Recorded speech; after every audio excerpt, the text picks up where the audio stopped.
All right, now on to number 3 and number 5 and 7 and the rest of them. This is the hardest one. That's why I broke up the videos, because this is just the hardest one. Also, it's really hard for me to get it done with the with only one hand. So as you can see, it's already on. You see this one's pointing up because it runs upward, then it comes back around right there. I don't know if you guys can see that, but see it? So it runs up, comes around, and it ends up around this thing, because you're gonna see right now why. Bear with me, let me set this up. Hopefully I don't cut you guys off, because I'm still learning how to do this. I don't have the best equipment. Keep saying that, but we got to get there. Okay, so remember, you want to make sure these are lubed. I already pre-lubed them, but just to be sure, just make sure they're nice and lubed. Go ahead and put it where it's going to go. See, that's where it goes. Let me set that up so you guys can see a little bit better. So that's where it's going to go. And what you're going to want to do is, with your screwdriver or your pick, whatever you can find, whatever you have that you're accessible to you, whether you're a mechanic or not, just push it in. See that? Push it in. See how it's pushed in all the way? Now you're able to push it in. That's it. See? It's not going to come up. It's not going to come up. It's right there. It's locked in place. It's not going to come up. Let me see if I can move this over a little bit. It's not going to come up right there. See that? It's not going to come up. It's doing good right there. It's already locked in. You can see that the lock is in place. Okay? All right, on to the next one. Now you're going to want to route it downward and then back up. Okay? Always making sure that you have grease on these O-rings so you don't tear them on the way in and then have leaks that weren't there before. So you go ahead and put it in. See, that one is still popping out. Not a problem. Grab your screwdriver, thin, big, small, whatever you got.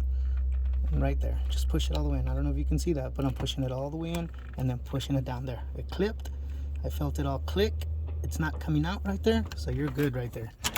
So that one's good. And then now onto this one. This is the last one. See how it loops around? It's gonna fit perfectly right there. See how it ends up in its spot? There's no having to figure out if it's too long or if it's too short. It fits right there directly. See that? Look at that. It fits right there directly. Let me see if I can better set you guys up right there to be able to see that. See that right there? It fits. It goes on there perfectly. There's no issues with length or anything. Same thing on that one. You just got to push the lock in. See that? Make sure that the lock's pushed in. Get it in there. It'll click. See that one? The lock's not coming back out, so it's obviously making it'll just pop back out. Look, the lock's not on there. The way you know if it's locked in or not, it'll just come right back up. Watch, see? Look at that. Came right back up. I don't know if you guys saw that, but it just came right back up because it's not locked all the way. See that? Just gonna keep popping back out because the lock did not spring out. So what you do is just grab your pick, screwdriver, whatever you have. Just pick out the lock a little bit. There it is. Well, see? For me moving it, it came out of place, so it didn't go all the way in. So let me show you again. Push it all the way in. Make sure that when you do take the lock out, that you're holding it in, so that way there's no problem.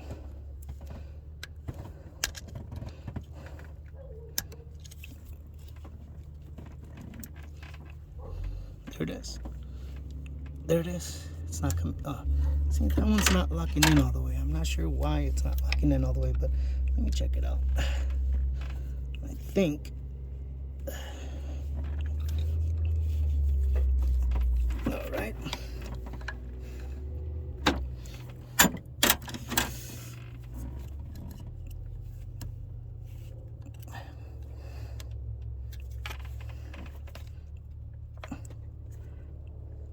Okay, that's it. It's locked in place. It's not coming out, guys. See that? It's not coming out. It's locked in place. All right, guys. So from here forward, pretty much all you got to do is put the fuel filter housing back on. Make sure you get your boost hose back on. I've already showed how to do those. And then your air filter. And then prime the fuel. You actually don't even have to prime it because you didn't release any fuel. So don't worry about priming it. You'll be able to just start it. All right, guys. Let me get back to it and I'll show you guys how to put the fuel filter back on right now.